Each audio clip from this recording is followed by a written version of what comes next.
Welcome, everybody, to the One More Thing Tech podcast. I'm your host, Quasi, Madam. and today we have a very special guest. Everybody give it up for Chase. Thank you, everyone. It's great to be here. I love these guys, so this is going to be fun. All right, so just a little bit about Chase. Chase is one of the smartest people I've talked to about this year.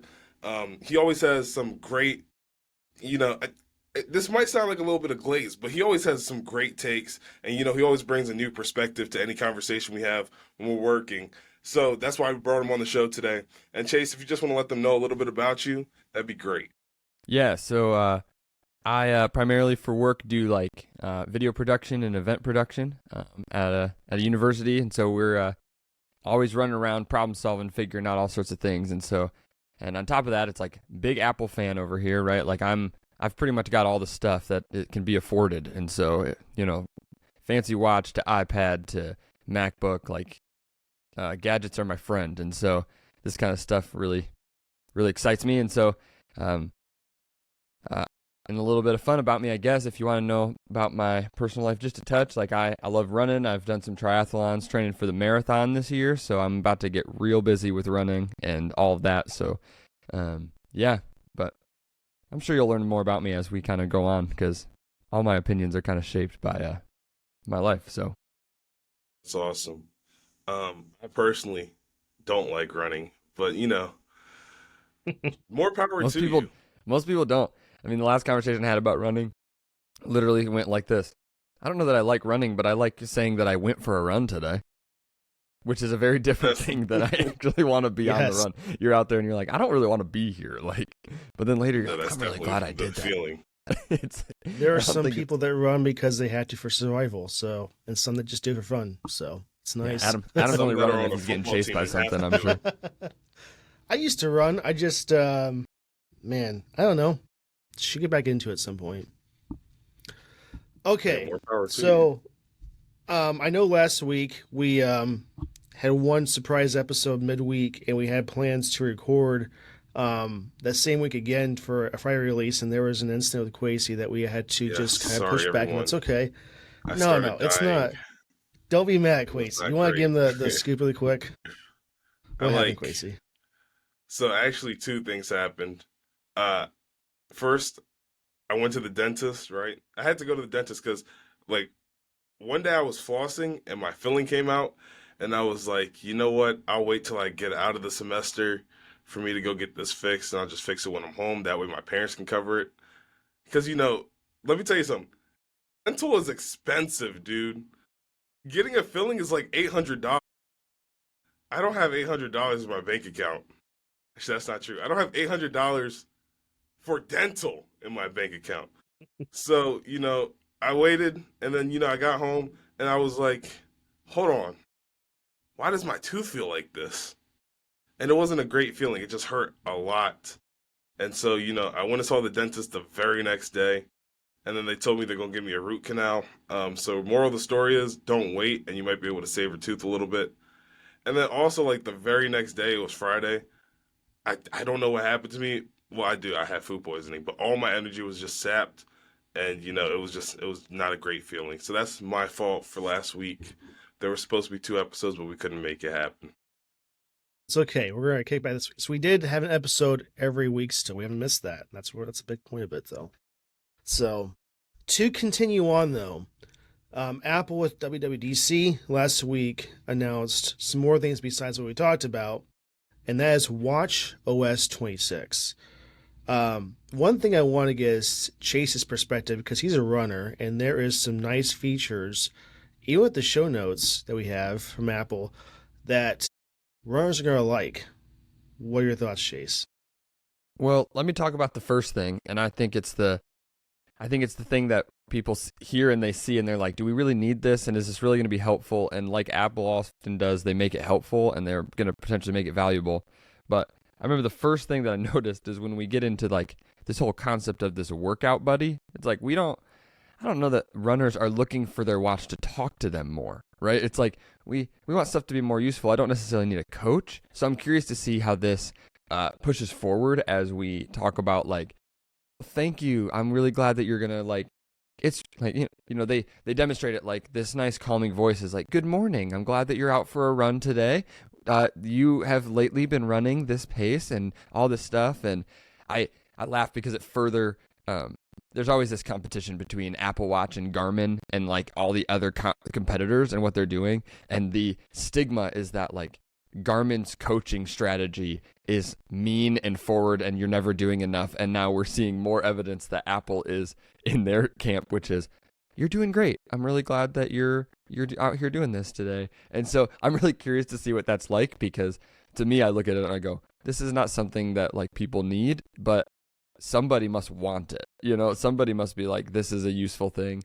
Or we're just in the wild world of Apple Intelligence is just getting used for more and more things, and we're trying to figure out where it'll land and how it'll actually work. Well, you gotta do something with Apple Intelligence. I think metrics are nice, though, right? I mean, just having that you've reached your halfway point, or you're at mile 2 of 10, or something like that.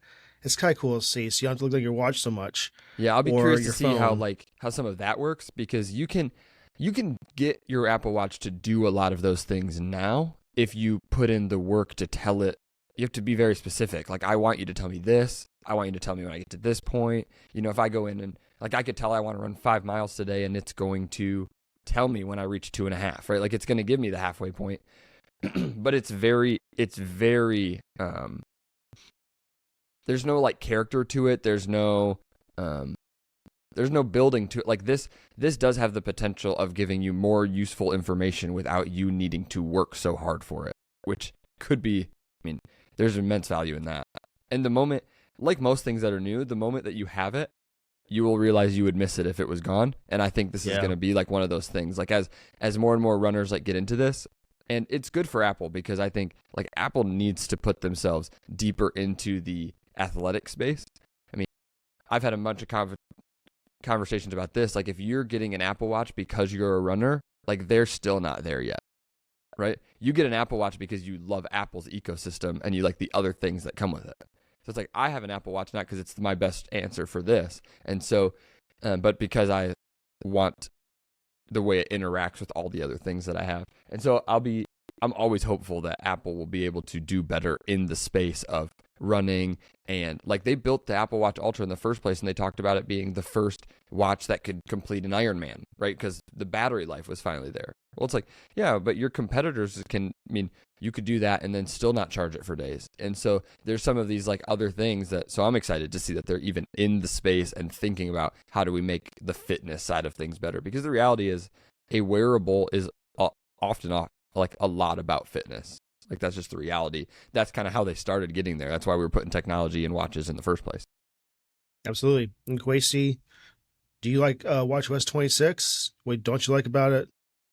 To Chase's point, he said that runners won't necessarily need the training buddy, and I understand that. But I think it's more appealing to those who don't run, because if I'm getting up every morning at the crack of dawn and I'm gonna go run because I want to improve my life, I think hearing that voice, hey, I'm so happy you decided to get up this morning and run, I feel like that's gonna encourage me. Like, if I was someone who ran marathons, obviously I wouldn't need that. But me personally, yeah, I think that's gonna be a great feature for me. And then they also have some new gestures, like that flick gesture for notifications. I think that's great. Go ahead, Adam. I was just going to say, it sounds like to me that Chase needs no motivation to run, and Kwesi might. And same with me. That's all I'm saying.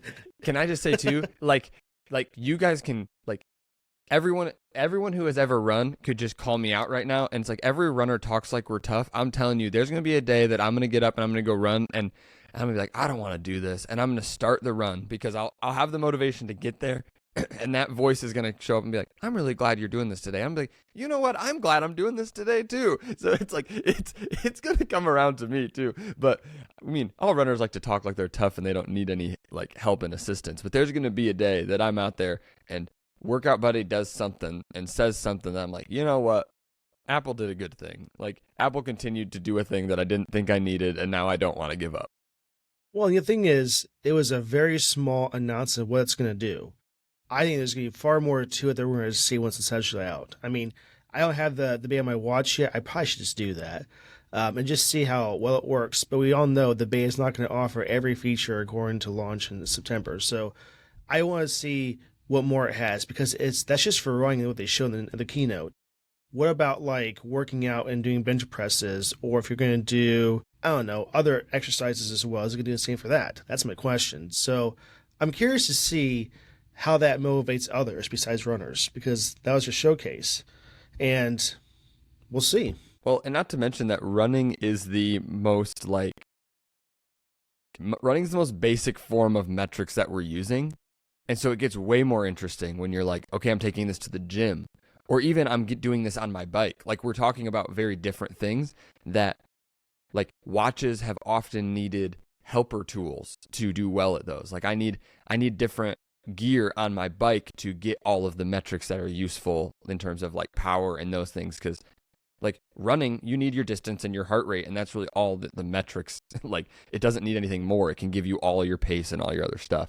And so it'll be interesting to see if this will elevate the uses in the, what you might call the less, like the little stranger sports. Like, what happens when we're playing you're canoeing? Like, is it going to see different things than it used to see, or whatever? Because, Apple always prides themselves on how many options there are. So, well, and a good test of this would be the marathon, because if anything's going to require some motivation, it's going to be that, because it's not like, 10 miles. It's far more than that. So that could be a good assistance in the marathon. But would they say that's cheating by any chance, I wonder? It can't be cheating just for having someone motivate you, because the fans are on the side, right? Hopefully they are. I think it'd be hilarious if they would try to tell people that was like a coaching element you weren't allowed to have. They're like, you can't. Apple can't be coaching you. That's cheating. Yeah, it doesn't inject you with like steroids or whatever, right? It just gives you motivation. So I think it should be fine. Dude, wouldn't that be crazy though? Football players would love that if that happened, right? Yeah, just have my watch on during the game. I'm so glad you decided to show up for your football game today. Let's go knock the other team out, and then it just starts juicing me. Other than that, do you guys see anything else with WatchOS 26 that's actually really nice and relevant? I mean, the smart stacking, they put liquid glass in it, of course.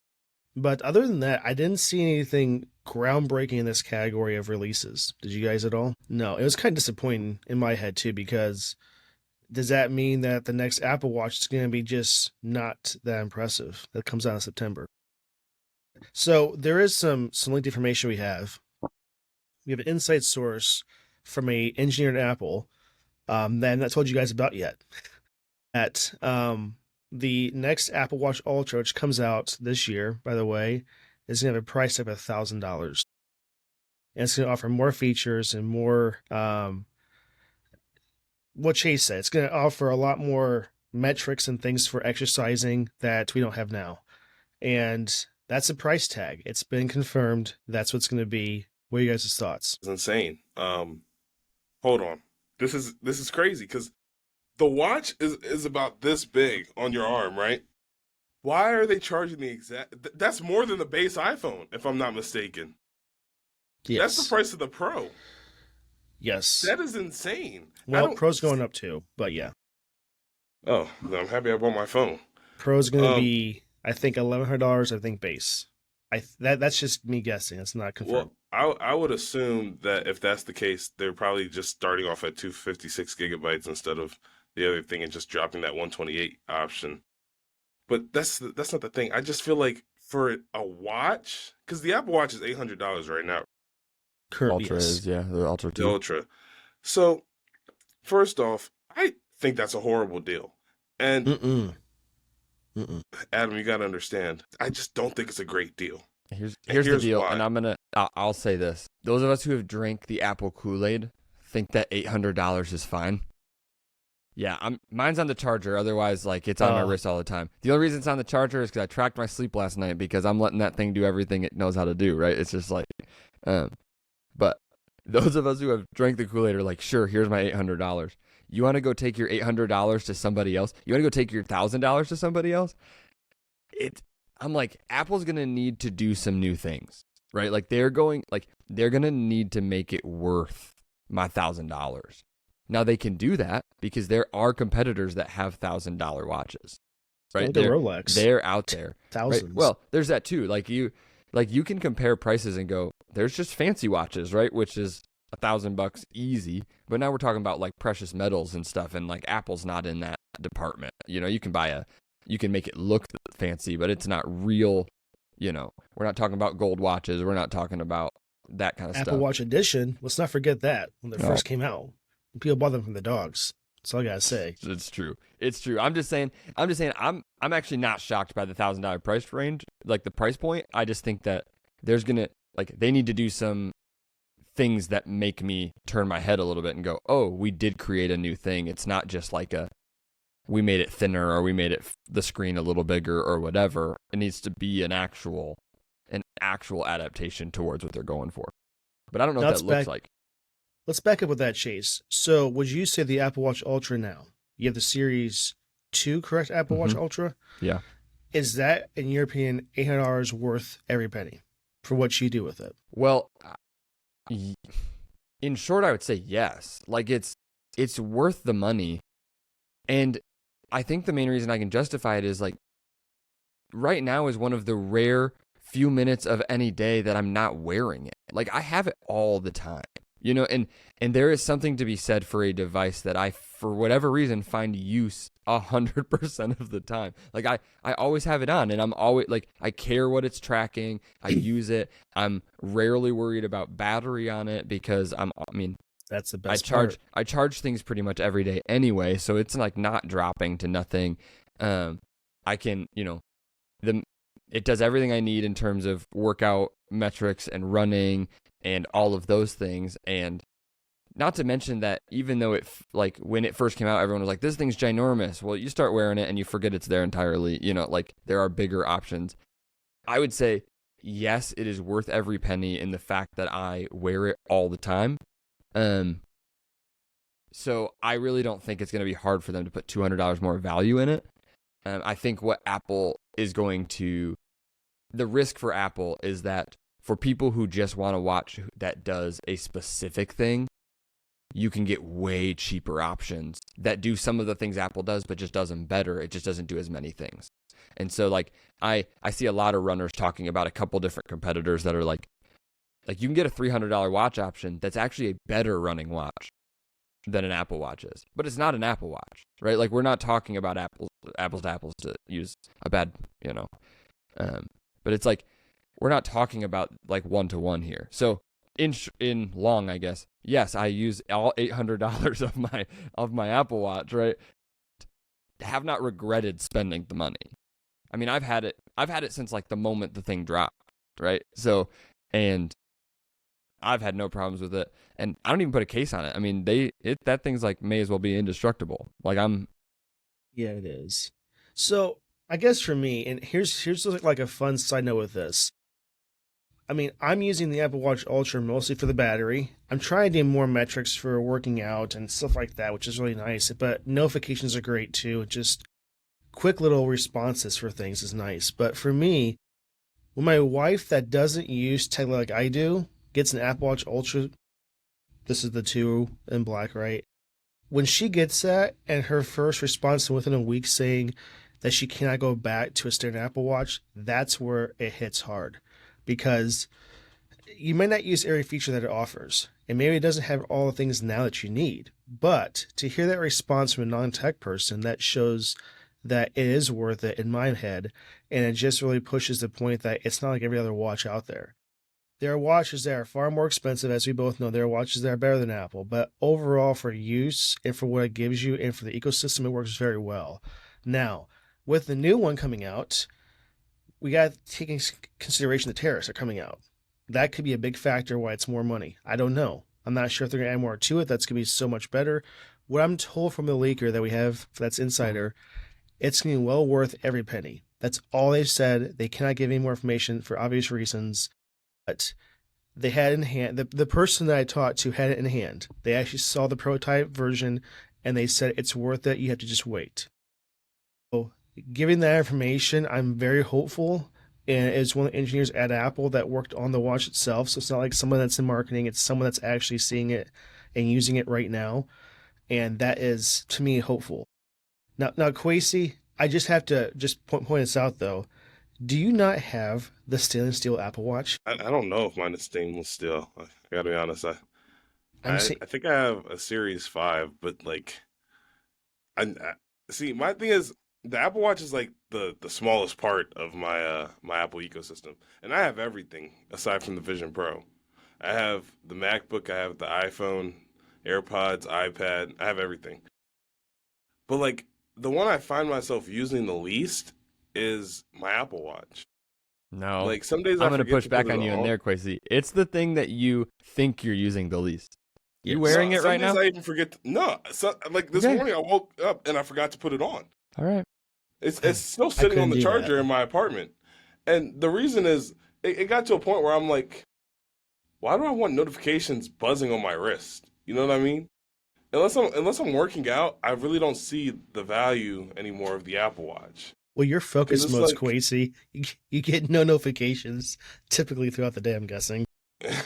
But because here's the thing. Have my watch on, all those focus modes are there because of the watch, because it would just constantly be buzzing and I would just constantly be doing this motion, and it gets tiring. It was like a workout all day. Just but here's the thing though, that the second you walk into work and try to tap into a door and you have your watch, you're gonna say, I wish I had it. For me, Apple Pay on the Apple Watch is the best part about it. Not the best part. One I use the most. I go to a gas station. I go to somewhere, not Walmart, because Walmart's being, very anti-Apple right now. But in any case, I like to use Walmart Pay. But anyway, Apple Pay is fantastic, and I love that. And I like seeing the quick notifications that I can ignore or whatever. I like that. And having the ability that I can answer a call, my wrist is down by my waist, they can still hear me, is fantastic. I'm not sure, Chase, if you use that function, but it's way better than it should be, I think. so when your wrist is down by your waist. If I just have yeah. So I'm just like, it's just walking almost. And my watch is on during a call. I ask, can you hear me great? And just like I gotta kill something. How are you hearing them? It's like a spider. Well, I can always use Bluetooth if I really want to, but it's just it sounds great. It's way better than it should be. I will say, give Apple their credit on their microphone technology. Like every ounce of microphone technology they have, I'm like I got experience in like audio and like all that stuff, and I'm like, I don't get how they've done what they've done. I mean, AirPods to whatever, and you could go down that rabbit trail forever, and we won't do that today. But it's like give them credit for like there's a lot of little technology that it's like this is why their watch is $800, right? Because they've done something here that is abnormal, right? So. Now keep in consideration, we're talking about the Watch Ultra 3. There's also the base Watch plus SE models to fill that gap. So if you're not looking to spend too much money, what I find it funny though, and I'm not sure if you know this, Chase, the new Apple Watch Series 10 is a larger screen size than the Ultra now. Do you know that? Mm-hmm. Isn't that nuts? You're thinking that there's no way that a watch can be bigger or needs to be, but you're like, this is fantastic that it is like that. All I have to say is kudos to Apple for when everyone was like, this watch is too big. They were like, no, you're going to love it. And the next watch they came out for the consumer. Like, yeah, the people who want something called an Ultra are not going to care how big it is, right? Like, they're not. But the fact that they doubled down and were like, yeah, but watch this. And they gave us a Series 10 and they're like, technically it's got more screen than the Ultra. And you're like, and everyone was like, and deal, battery. fine. Right? Like, it's just like, it's just funny. It's because it's like, nuts. Yeah. They get it. I mean, they are not worried about our initial reactions to stuff because they know where they're headed, right? They do, except for Apple Intelligence. Quick little fun fact. There's something that Kwesi knew a little bit about. I emailed Craig Federighi over this little past week, and he's always responded to my emails like perfectly fine, no issues. And I asked if he could be on the podcast, and I got a response from him that same morning. So I emailed like at 5 in the morning, and like at 9 he responded. He's like, well, I got a busy week with Dub, and I had to ask LPR. And unfortunately, I found out way too late that if you do want to try to get him or some other Apple execs, you have to get them booked way before Dub. I didn't know this. So I was trying to do it Yeah, that like makes during sense, dub. though. It does make sense. But essentially, he came back saying they said that like he was pre-booked and we asked too late. So It's booking from Dub now. I never heard a no ever. Okay, in that whole conversation. So I will try to my best to get him on the next dub, and we'll see. He actually sounded excited in his emails to even do the podcast because I send the metrics of our podcast and what we're doing for views. And Apple and Craig like actually sounded like they were down, but I just asked too late. So we're gonna try by next year to get him. Just let you know, that's my goal. Okay, so I'm gonna say that out loud now.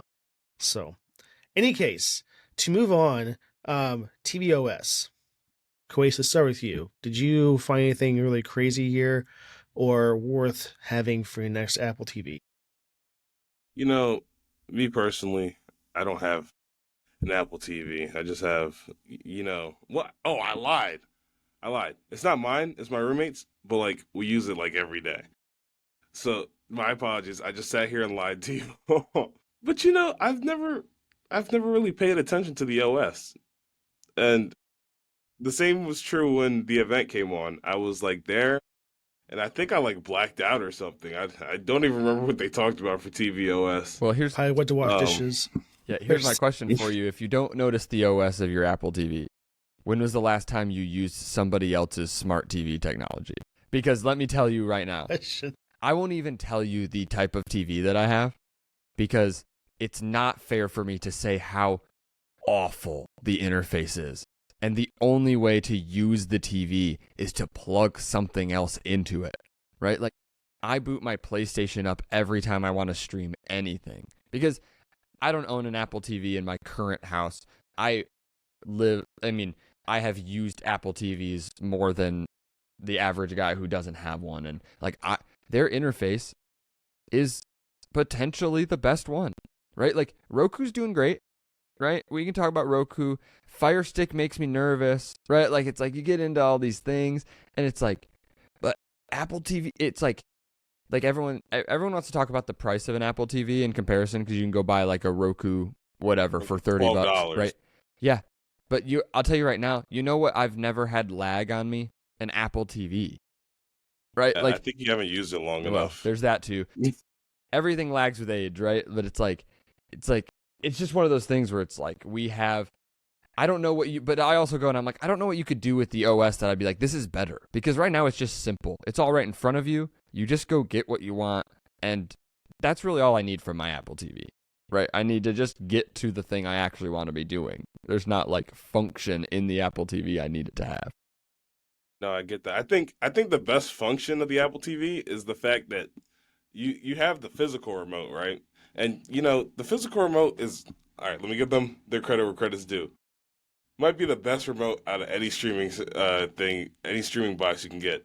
That little touchpad where it's so responsive and it's wonderful. However, it's a weapon that's not too. even the best part. Let's say you lose that remote. It is a weapon. You throw that at somebody, So metal. they might lose their life. But let's say you lose the remote. Guess what? I'm not worried. You know why? My phone will do the exact same thing. That's the best part about the Apple TV. I got to be honest. And I'm pretty sure now you can even find the remote with your Apple TV with, the same thing that you could do, the precision finding. Yes. Which is elite. Like, this is awesome. Yeah. So maybe I lied earlier. Maybe I do need to give Apple a little bit more credit where credit's due. Here's my complaint about the Apple TV. And I love Apple TV quite a bit, but they have so much hardware that's packed into this device that can play virtually anything that exists.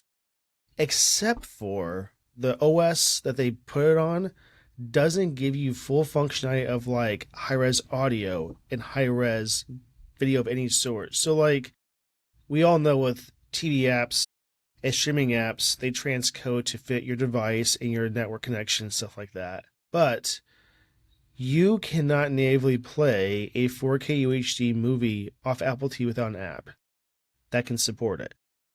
What's sad about that is if you try to play, let's say I have a certain server somewhere that has 4K content on it, and I'm trying to play 4K UHD, even if you have a gigabit connection, it will struggle sometimes playing that, unless it's local. It's a weird little way that's how it works, and I've seen some people discuss this, you need high-res audio. Now, Apple Music is the exception to that. That plays it fantastic. But if you try to play a local copy of your audio and video, it struggles. So I wish you would unlock that full potential of OS and hardware that would allow that to be the best device. Because as of right now, in my opinion, the NVIDIA Shield destroys them and how it plays everything possible that you throw at it. It does not matter what it is. It can also be a Plex server if you want it to be. So now what's sad about that is the hardware in Apple TV is actually better than the NVIDIA Shield, but the software for the Shield at least plays back better. Now the interface, like Chase said with the Apple TV, is the best overall. The Shield has like ads, it's kind of wonky how it does things, like you said, but the interface, I agree, on the Apple TV is fantastic. Now for working out, that's a huge function. If you use Apple Fitness Plus with it, you see metrics on the screen. You can see more data. That's really nice. And then you can also see more one person too if you want to do that like share workout thing they have. That's huge. So for me, I love that. But for this OS release, what I saw the most kind of sad is they're dropping support for, I think it's the Apple TV that's like 3 or 4 years old. That's a little sad. What's that mean for the rest of people that have to buy a new device now? I don't know. What do you guys think about that? Well, you're gonna end up upgrading anyway, and there's only so much that you can do to keep updating a device that's processing chip. Just you can't update the processing chip on an Apple device. All right, so like there's only so much you could do for those people because eventually it's gonna get outdated, and it's not that you want it to get outdated, but times are changing. Things are becoming more powerful. And as a result, we're running more powerful softwares that need more powerful chips for you to run them. So if your OS won't update onto your thing, it's just time for an upgrade. Like, Yes. don't whine and complain about it. You have to pull your big boy pants up and just go buy the new thing. Trust me, your life will be better. Well, I agree. I want to know, we're talking about like Apple's starting to they're starting to allow themselves to blur some lines, right? Like you guys talked about like iPad last week, I assume, and so you have like the fact that they're letting you do some things that make it more like a Mac, right? Well, we've released a Mac Mini that's now like the same size as an Apple TV. It's like you could go solve this problem by just running a Mac Mini into your TV and getting whatever you want. You just lose the interface, and I'm not suggesting people do that because there's immense power to an Apple TV, but I'm like, what are we going to do at the TV level? It's like we're not letting people keep one for 3 years, but yet we're making computers that it's like the same size. And so it's like, you better put more juice in it, right? It's like, you better put some stuff because it's like, I mean, I at work literally just priced a Mac Mini as a portable option because getting a Mac Mini with a screen that you could put in some kind of a travel case for people is a more powerful, viable solution than buying them a MacBook Pro right now, price-wise, because their Mac Mini is so power to price. Like the ratio is just like it's so off kilter for everything they're doing that it's just like you go buy a Mac Mini and it's like you could almost put it in your pocket. I think it's $600. Yeah, that's and their base is not like is not a garbage computer. Like sometimes Apple will let you buy like an okay machine that's like good for right now, and it's like they're not doing that with this computer. Like it's like you get there's one thing that storage. Yeah. Well, other than that, not everybody's as else. storage hungry as Adam, so Adam doesn't believe in the cloud, I don't think. So he's like everything needs to be stored right here. But isn't it? He actually has a lot of cloud subscriptions. Adam just What's has a lot based of with data. that? What's based with that? Isn't it 512? Isn't it? Let's take a look. Yeah, you might be able to do a 256 Mac Mini. Oh, that's good for RAM. It's not good for storage. Okay, this is definitely Apple Watch, but I was just looking at it. Sorry, this is from earlier. I find it heinous how the Apple Watch Ultra is $300 more, the price of an iPhone, right? And it's missing some features that this thing has, that this Apple Watch Series 10 has. I was just looking at that earlier. We don't have to really get into that, but let's look at this Mac Mini price. Wait, how can I buy this? Oh, Push the Yeah, buy button. it's only $600. That's what I'm Oh, saying. it's like the Apple TV that grew up. It looks so nice. Oh, oh yeah, we're seeing 256 gig. I said only 600. Like I could just pull out $600 right now. But that's the thing. But I'm The just saying, rest of it yeah, but is if you, good. The rest is great. but Just- even okay. even if you turned it into $1,000 computer with 24 gigs of their unified memory and 512 of their other stuff, like what are we still talking about, right? Like even What- at $1,000, you can't like compete. So here, and we talk about this in the podcast, Queasy. Apple is awful at one thing for price point, and that is storage. If you go from like a terabyte to 2 terabytes, it's like $300 to $400 price difference. That's insane. That's nuts. No one else does on the market. And I'm not saying that what they have is not good. What I'm saying is, do you not think for $600 they can at least give you like 512? I could live with 512. I don't want it still. I want a terabyte at least. But 512 is like an industry standard in today's society. So if they could just pull off a 512 and just lose a little bit of money, it's okay. They make money Lose a elsewhere. little bit of money. That's not how companies work. No. Okay, Apple's gonna do that for tariffs. They could do it for this Mac storage. Okay, it's okay. They're not gonna die as a company if they just give us a little more space. Okay, do you think they're gonna hurt at 512 gig of storage with the rest of those specs for price point? Is that gonna kill them at their overall bottom line? No, it's not. There's no It way. does. Yeah, it does. And the reason it does is if they'd put their Mac Mini out at their base price of $600 with a 512 gig hard drive, what buy another they have to restructure their entire computer lineup. Nobody buys a MacBook Pro then. Yeah, it's like I At don't. that point, it's just a better deal. I'm telling you right now, that Apple is seemingly, if I can make an argument that Apple's pushing people away from their laptops. And this is why I would say that. Their desktops are getting too portable, too good, too cheap. And their iPad is getting too close to a computer. Oh, So especially with the new iPad OS. There's a temptation, right? For me, like if I was going out today and then I was like, I have no computer in my life, right? I need to buy a computer that can do the things I want it to do. I'm going to buy a desktop option that has all the power I would ever need. And I'm going to buy an iPad that has all the portability I would ever need. Because with the keyboard and everything, now I'm going to overspend to do that, right? Like I'm like you're spending more money than you need to, but you're getting a lot more than the device, the MacBook that is like kind of both of those things, but it's not quite. It's like, so I don't know. I just, as I see, I want to see what they're going to do with the MacBook as we are getting to a world where it's like, do I really need a MacBook other than the fact that I want my laptop to be able to be on my lap? It's like, otherwise, like people are docking their computers, like we're doing this already. So it's like, other than the person who works at the coffee shop every day, like are we going to run to a world where laptops are actually not people's primary option anymore? I don't think we're close to that, but I feel the fact that I would even consider going, I don't need a laptop, I'll go iPad and a Mac Mini in my life and call it a day, is like, that is a new way of thinking, at least for someone like me who lives on their MacBook. What's crazy though, and I see this in a shift in technology in a lot of ways, is if you go to a standard user, it's not high tech like us, and say, what do you do on a computer? It's usually they browse the internet, they go on, like, check their email, they might go on YouTube, and maybe a light gaming atmosphere, if that's the case. And I tell people, an iPad can do all those incredibly well. Watching content on iPad is unbelievable in most cases. So if they're trying to not get blow with Windows or too scared to venture out to an OS for desktop experience, this is the way they can go. So there's a lot of people that are using that as their primary device.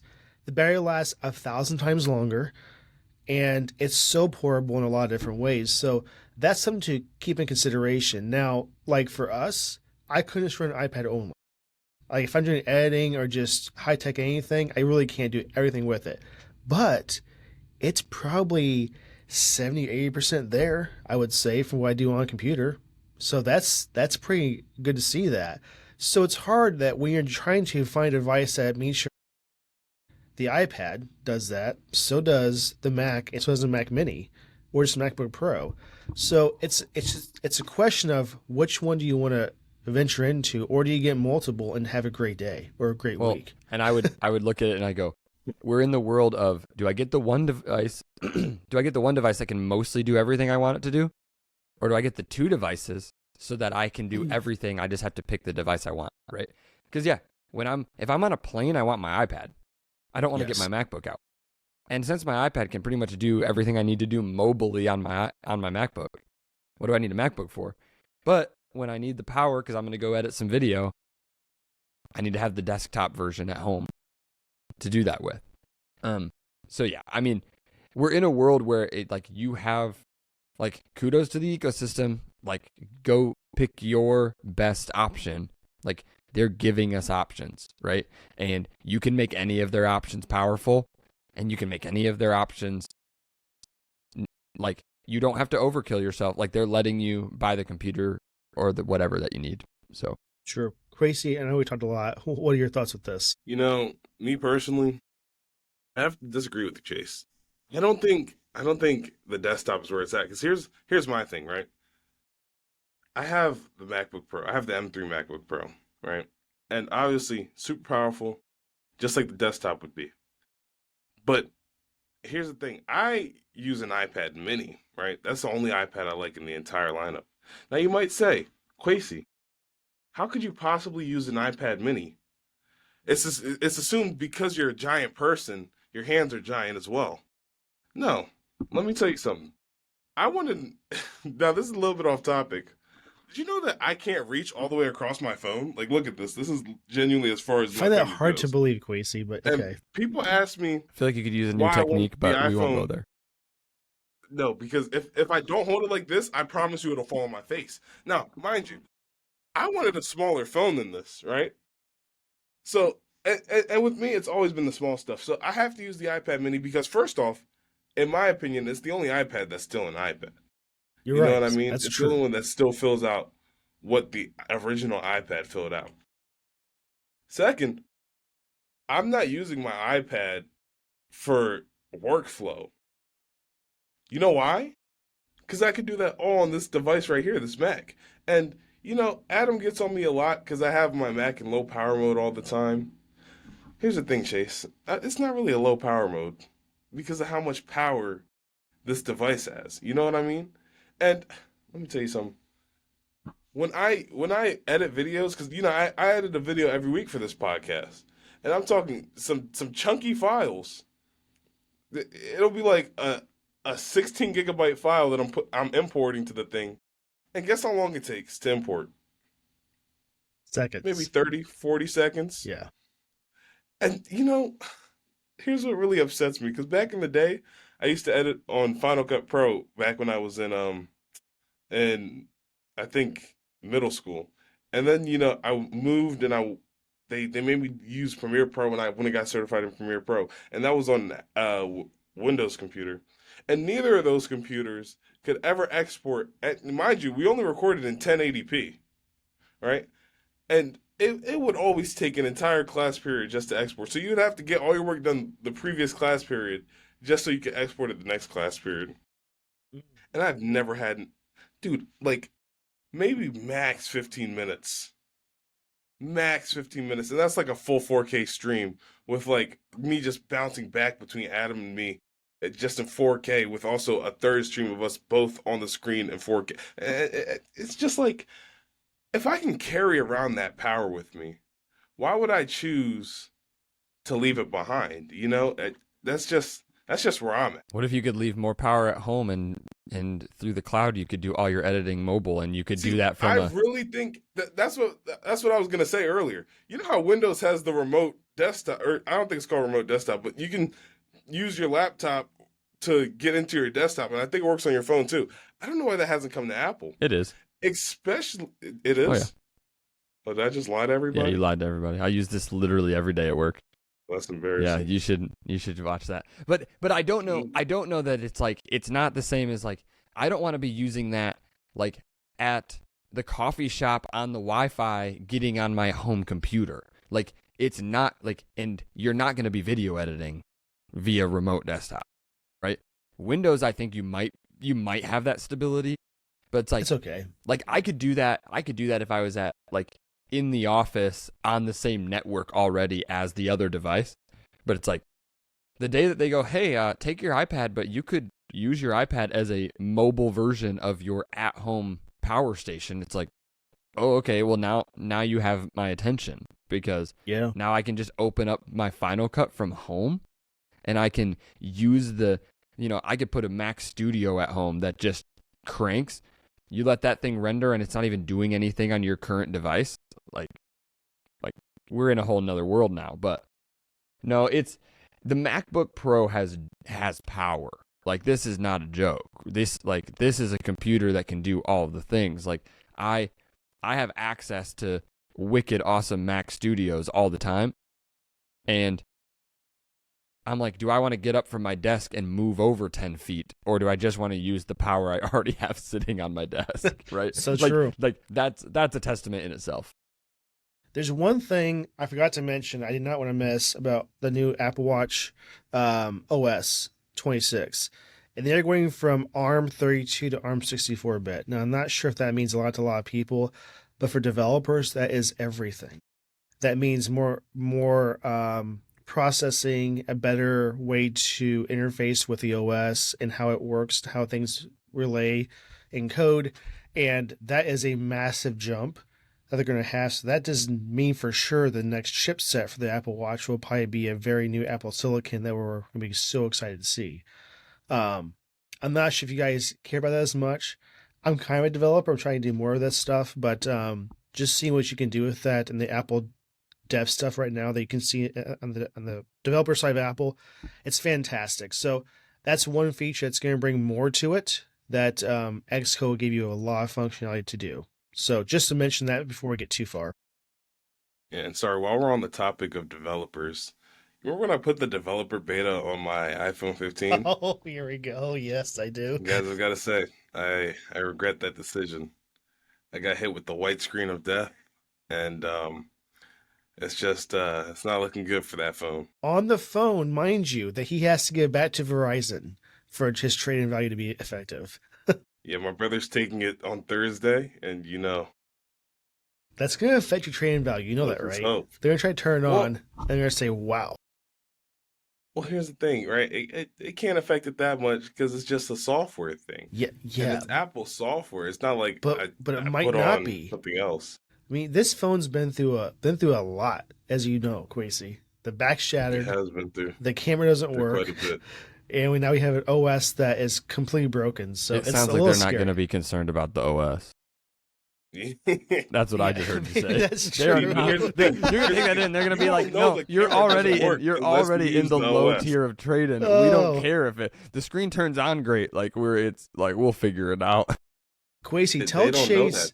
tell him how much you got for trading value. This is crazy. $820. What? What? Yes.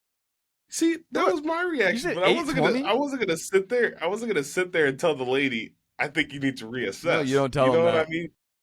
What? You said $820. Go ahead and credit that to my account. You can have the phone tomorrow. You know what I mean? She told me Jeez. take 30 days. These phone companies be doing some crazy stuff when it comes to like trade-in. There's I like think $820 is just as much as I paid for it too. They Yeah, just this is what want I'm you to be saying. locked in. That's all it is. They don't really care as much. They want you locked into your agreement.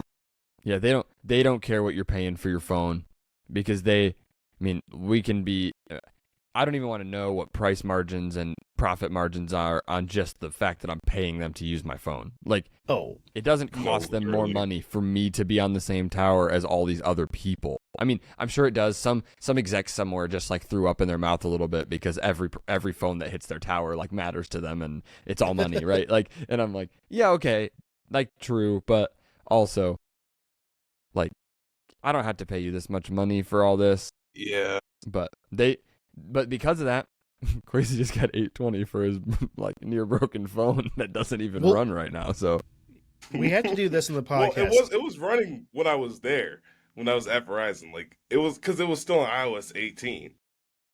Okay. Oof. You have to give us an update No, when you get that trading value back. If you get that, we have to do that. How about that? We'll see. we'll do. Okay, we're going off topic a little bit. So let's move on to VisionOS 26. Quite, Chase, I know you went to the Apple Store with a group of people, did you not, to test this out? Just quickly, what was your experience with that? Because I did With too. the test. Yes. Simply put, Apple Vision Pro is what Apple says it is. It is a device that does not. It is not in a space where it is competing with the other VR headsets. Like, they don't even call it a VR headset, and I think that's fair. I thought that was ridiculous when they were saying that. They're like, this is a spatial computer. This isn't a VR headset. And I was like, who cares? You're putting it on your face, and it is virtual reality.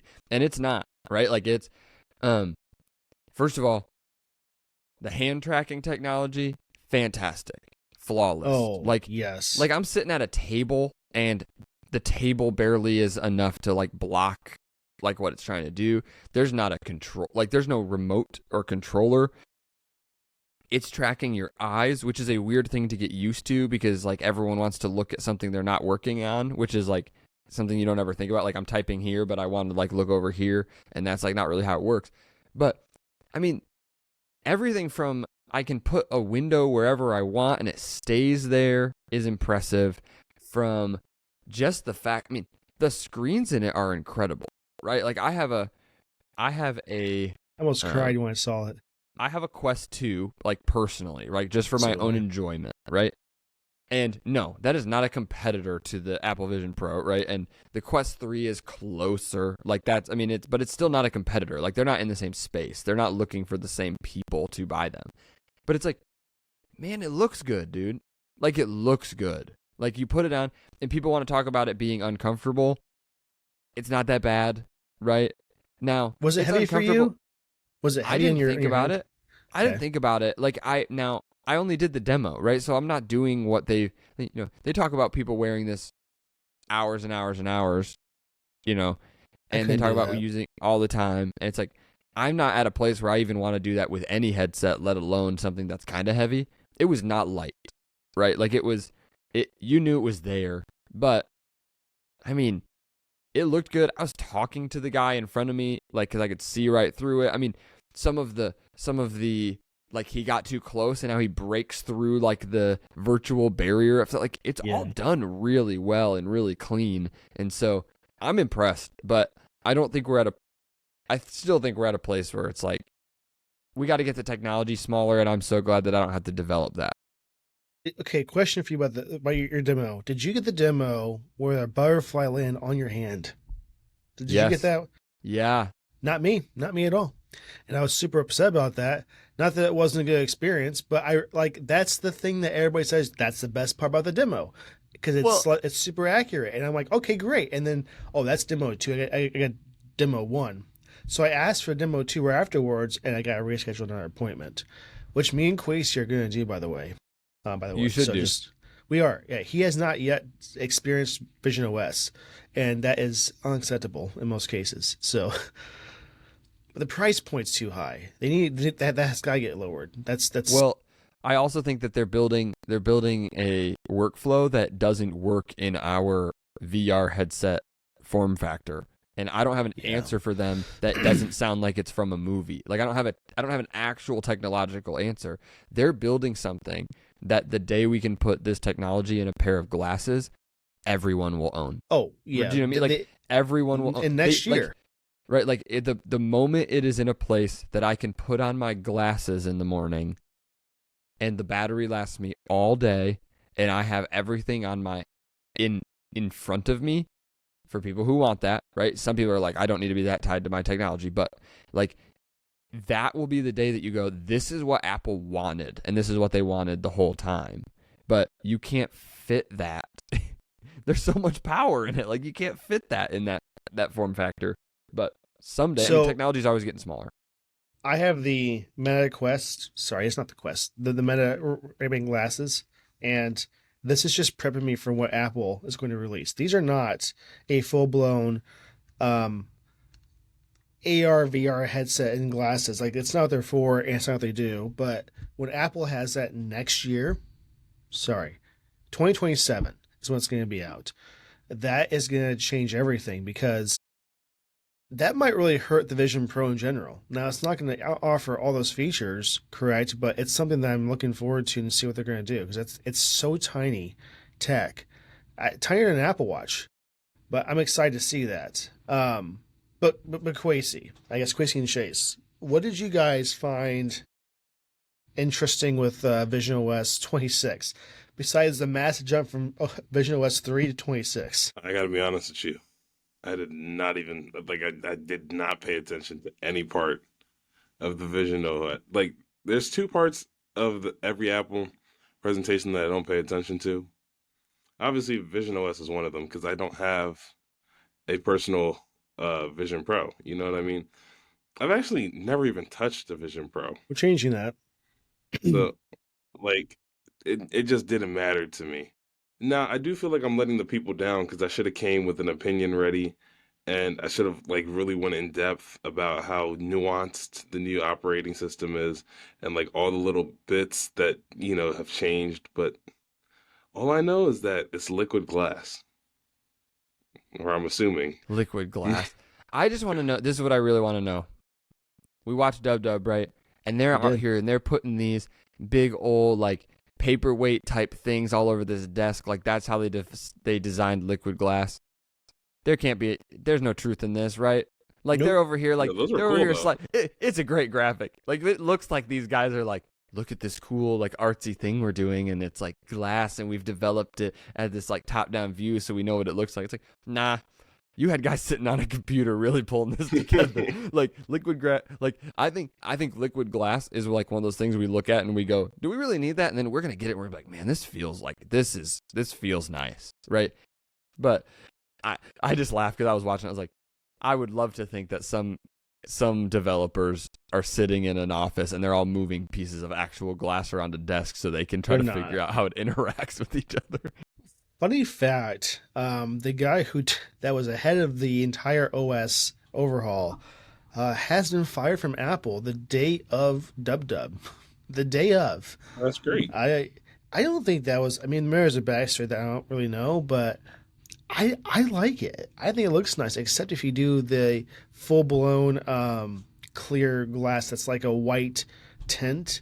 That looks pretty treacherous, to be honest. But other than that, it does look pretty nice in general, in my opinion. I can't blame them though, because it's Gaussian blur. I'll tell you right now, I'm a youth volunteer at church, right? So when I hang out with teenagers, the amount of them that are using monochrome, and they got so much, Apple got crap for that too, where it was like, because it looked terrible. And I go, and I got teenagers that look at me and go, why you got all the colors? Like, why isn't this all one? And I'm like, what are you talking about?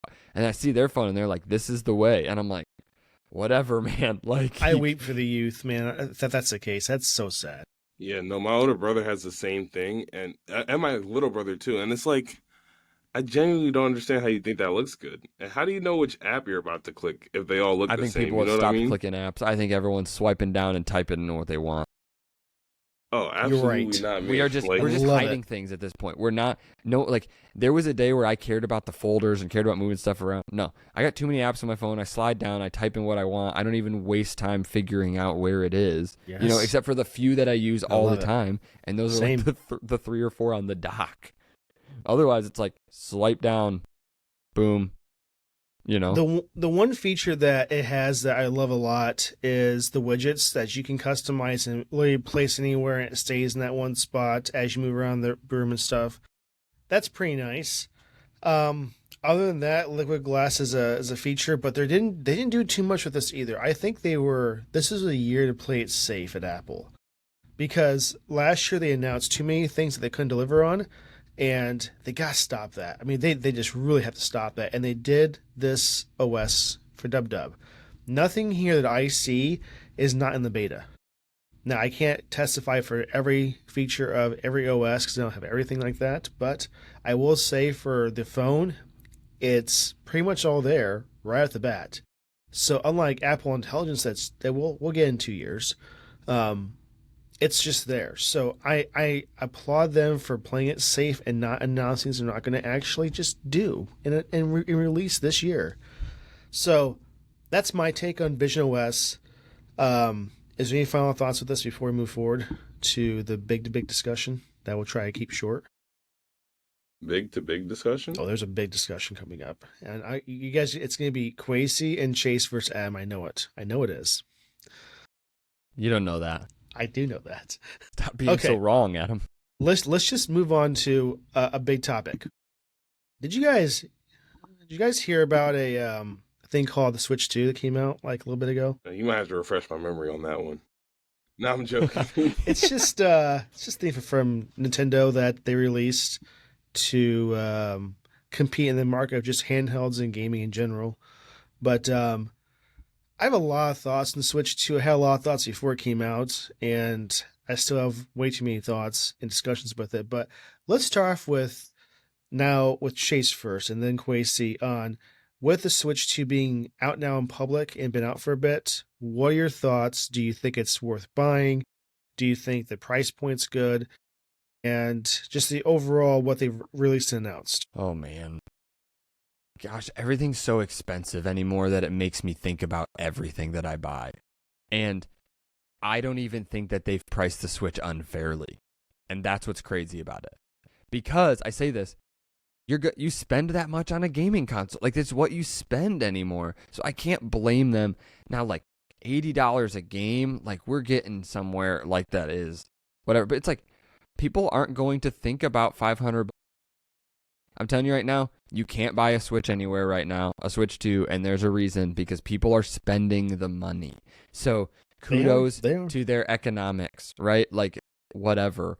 And I just, my hardest part about the Switch has always been, I don't know how to talk about it as a competitor because I don't know who's doing what Switches do, right? The people are, like, those games. Yeah, no, you don't, because people are doing better things in the handheld department, but I don't think that Nintendo is trying to have the best handheld. They're trying to have the best Nintendo device. Because what can you do on a Nintendo device that you can't do on anything else? You can play Nintendo games. And there's a reason that they haven't released Nintendo games to Steam and to get played on all these. Like, the moment you can play Mario on your PlayStation or your Xbox, Nintendo is done making consoles. Because there won't be a reason to. Because I can now play Mario in 4K on a device that lets me do that. Rather than, hey, we're going to keep putting out devices that can't do resolutions that everyone's TV can do, right? So we get this where it's like, we have all of this. They're not in the power game. They're in the entertainment game, and they are putting out new Mario Karts and new games and new things, and people are all over that. And but I'll tell you, I'm a sucker for Mario Kart, and I'm trying to figure out if Mario Kart is worth $550 to me or whatever it will be, right? Like, is playing the new Mario Kart worth all this money? And I'll tell you, I have bought consoles for single games before. I know. Now, it turns into for more games, right? But I have sought out consoles because there is a single game I need, like, that console in order to play. And so, kudos to Switch. I think it took them way too long to put out a second Switch. And honestly, because of the amount of time it took them to put it out, I wish it was more powerful and could do more things. But people are still going to buy it because a Switch does what a Switch does. They're out. They're sold out everywhere. Everywhere. I mean, everywhere. Everywhere. There is some, like, Targets and Walmarts that still have, because it's like in a town that has 8 people most. But, like, other than that, everywhere else is completely gone, and there's already dust in the cabinets from being gone so long. Last time I walked into a Best Buy, they literally just have a sign at the front door before you get to the second door that just says, we don't even have any. Yeah. Because we know that's why everyone's walking in here. Like, don't even come in. Like, there's nothing to get here. We don't have a Switch 2. Sorry. And that's changing soon, by the way, too. Nintendo is pumping out some more in phase 2 and 3, so we'll see how that works out for them. Okay, Quasi, I want to hear your thoughts really quick. Okay, so if you remember, before I was like this huge fan of the Switch 2. But now I'm just not a fan at all, you know? I'm shocked. It's shocked. It's some things some decisions that they chose to make. The first one being that when you buy the Switch 2, you're not actually buying the Switch 2. You're buying a license to play said Switch 2, right? And that means that whenever they want, Nintendo can go. Mind you, you paid $500 for this device. But whenever they want, Nintendo can just go in there and just not allow you to play any more games.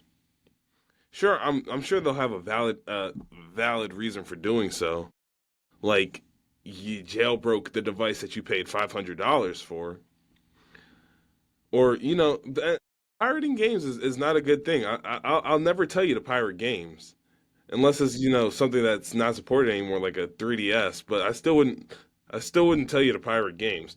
But like, that's not even the main thing for me. The other thing is, did you know that a game on the Switch 2 costs $80? And here's the thing. Base. That's for the physical cartridge, I'm pretty sure. Or I think the physical cartridge might be 90. It's more. I can't remember right now. All that I know is, Adam, the game isn't even stored on the cartridge. There's no storage besides like the same storage that PS2 memory card had for the Pride Key. Yeah, all that's on the cartridge is the license to download the game. Yes. So it's like at this point, I don't know what Nintendo's doing. I'm not a fan of what they're doing. Am I gonna buy the Switch 2? Probably not this year. You want my We might hold off. my hot take on what Nintendo's doing? Nintendo is doing what Apple's doing, and they know people want Nintendo, and they can price it however they want because they can put out the next best thing and make it $550, and it's gonna sell out everywhere.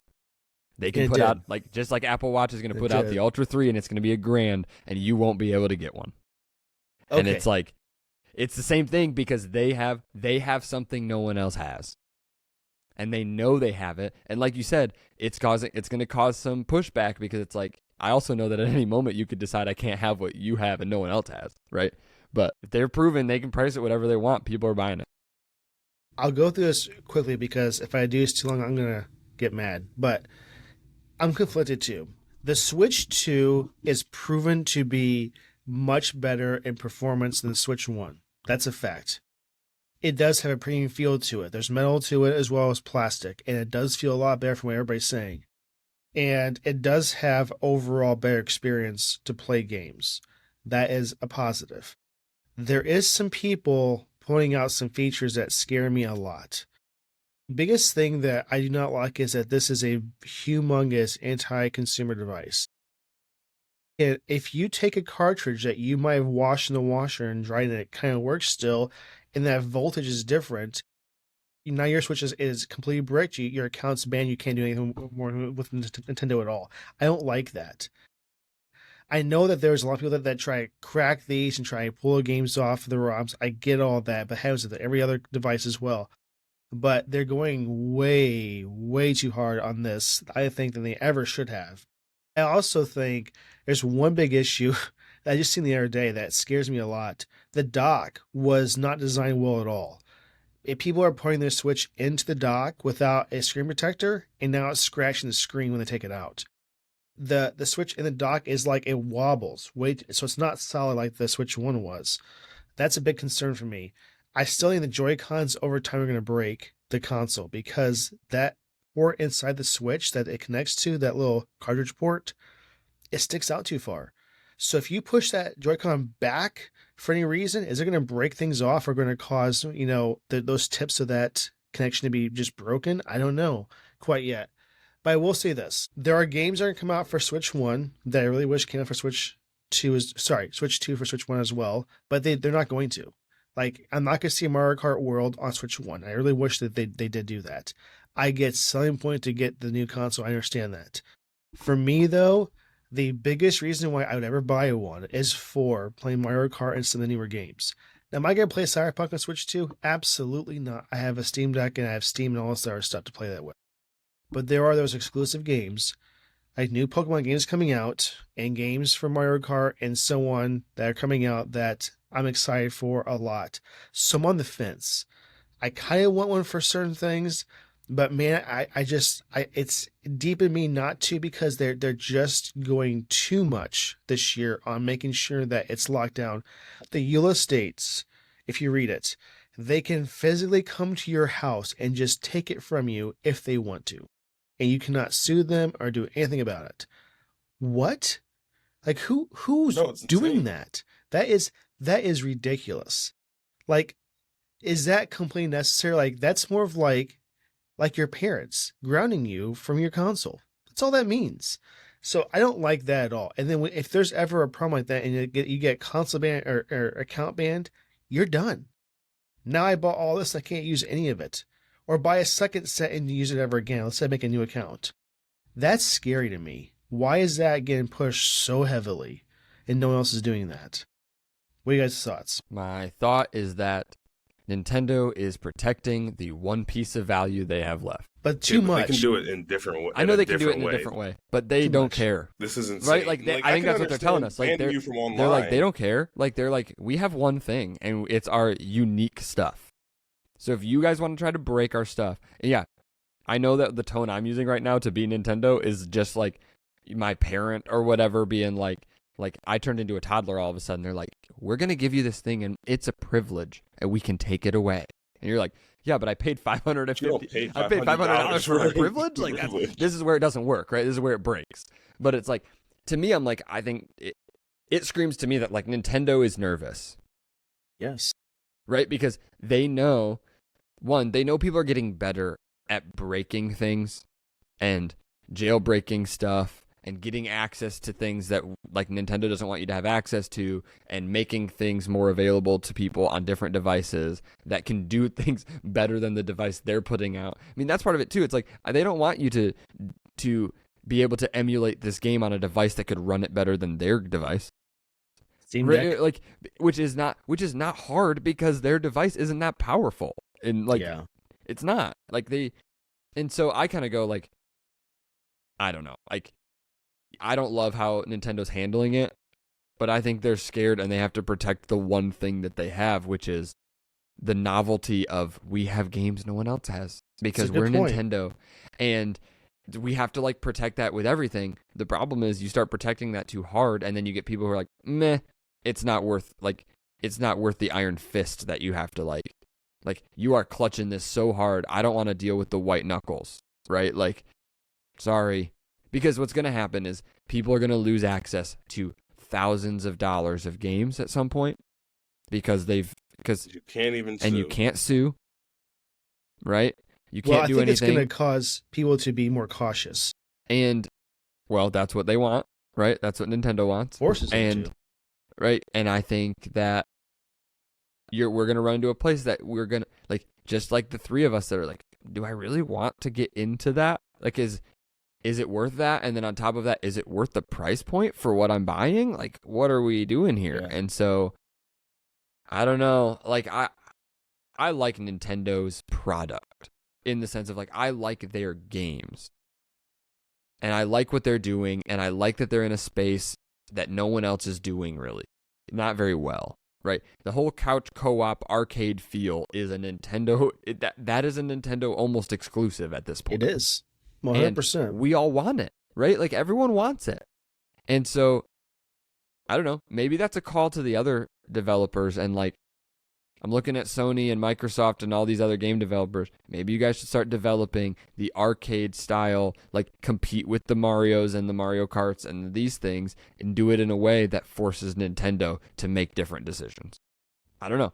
Maybe it's really a call to the competitors to step up and just go, hey, we need to do better. Because I did find it very funny. Sorry to interrupt, Chase. No, you're good. There was a quick turn events that I was not expecting, and nothing was done by Valve with this at all. But when the Switch 2 came out, people were on YouTube and stuff telling people that you're better off just buying a Steam Deck because it has more performance and all that other stuff, right? To the point where Valve has sold every single OLED Steam Deck to date that they have in stock, just like the Switch. I was not expecting that at all, neither was Valve, and now they're like far behind on making the demand to get things back in stock. So that was something, just a little curveball with this whole thing too. If you not know about the Steam Deck, look it up. I don't want to get too much into that right now, but just something to consider. But I know Quasi has a schedule to meet, so we have to do something Yeah, we are a really. little bit over We have to do time something today really because quick. I got football camp. App of the week. Quasi, do you have app of the week? Do I have an app of the week? We'll see if Chase does You too. know me, I always have an app of the week. So Chase, we did not fill you in on this. If you listen to our podcast, you would know. But earlier you said last week you guys talk about iPad OS. Quote, I assume that's what you said, which means you did not listen to last week's episode. Don't call And me out like that, I was Gracie. truly distraught. I was like hurt in the moment. Well, And hopefully the moment's over. It really hit right there. But yeah, the moment is over. We're moving forward, So for me, app of the week was kind of tough this week because the whole time I was playing with my iPad, and I have so many apps on my iPad. But really, the only reason I was on my iPad was because I wanted to use the new window tiling feature. So as a result, this week we're doing a productivity app because obviously with the new window tiling, you can be a lot more productive. And my app of the week this week is going to be Notability. Now, I've had Notability for a while, but I don't have my iPad with me right now for some reason. I just, being able to take notes on Notability and, kind of correct your handwriting a little bit. I don't have the sloppiest handwriting, but it'll correct it a little bit. You can use the AI to do what the AI does and when it comes to note taking. And Notability is just, I think it's just between Notability and GoodNote 6 that are like the top two when it comes to note taking. So my pick this week is Notability. Okay. Chase, do you have one? Man, so I'm gonna give you two because I'm gonna give you one that's real and I'm gonna give you one that's fun. You ready? So here's the deal. I use Monarch is my app that I use the most. If you need a budget app, I just encourage you to go over there and find it. Right? It's great. It does all the things I need it to. I don't have issues with it. It handles all my money. But speaking of money, the app I downloaded this week was the Krispy Kreme app because if you get Krispy Kreme donuts, you had a 13-cent dozen on Friday the 13th. And honestly, that deal is enough for me to say that's my app of the week because you couldn't get it if you didn't have that app in store. Oh my gosh. And I paid a penny and whatever, a 12th per donut on Friday. So I think that gives them all the credit that they need. Wow. Thank you, Krispy Kreme. Also, credit to Krispy Kreme. You don't need an account to use their app. Just get in as a guest and you can order donuts. Awesome. Oh my gosh. That's fantastic. Oh my gosh. You didn't know Krispy Kreme was doing things other people weren't doing, but they are. No. Welcome to donuts. Krispy Kreme is on top of stuff. And the donuts are so good too. Oh, anyway, my app of the week is 1Password. It's an app that I've used for several years. I actually started using because of the Apple keynote. They actually mentioned that themselves, and the Apple uses themselves today even. And I've used it for several years because I hate trying to remember like over 200 different passwords that are unique for every type of login that I do. I know there's a lot of people that use the same password for like a lot of different sites. Very bad idea. Do not do that. But I'm to a point in my life where I don't want to know any password except a single password. And that's again this app because I don't want to have to worry about any of that ever again. I keep them as long as possible, so it's very hard to get in my accounts. You turn on 2FA if you can for everything you can. And it makes things very nice because of what they call Watchdog, where they show you if your account's compromised somewhere. So for me, that's fantastic and worth every penny. It's like super, super cheap too to have it. And it's never failed me at all. And the 8 years I've had it, and I love it. So for me, it's 1Password. 8 years? Yeah. 8 years is kind of crazy. And you've seen the iterations of that for sure. That's crazy. I've seen, it's vastly improved every single year. So, okay. Any closing comments really quick or no? Just thank you so much, Chase, for being willing to come on the podcast and having a great conversation with us. It's not every day that we have a guest. I think you're actually our first guest. Well, I know you're actually our first guest. So just thanks for taking your time out of your morning. I know you're a very busy individual, but we really appreciate you taking the time to come spend time with us. Hey, I appreciate it. I've had a great time. Pleasure. Hopefully this isn't the last time. I'll just say that out there. I'd join you guys in anytime. So obviously, I don't have the time to do this every week with y'all, and you don't want me as your third, but this was a great time, and yeah, thank you. Of course. Thanks, Chase, again. Really appreciate that. I know we had a discussion about this, and I'm glad just it came out, and it's fantastic. As always, try to look at our descriptions for the Discord server, which maybe we can get Chase Quasey to join so we can have a person that joins the Discord. Because we're having such a hard time We with that still right now. Yet to have people.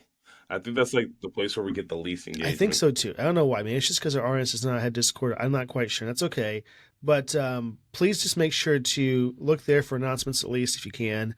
But we're on every platform still. We're also on YouTube. Don't forget that. And I will do my best to post the Discord link and then all the things we talked about. Thanks so much, everybody. Really appreciate it. Have a Yeah, no fantastic week.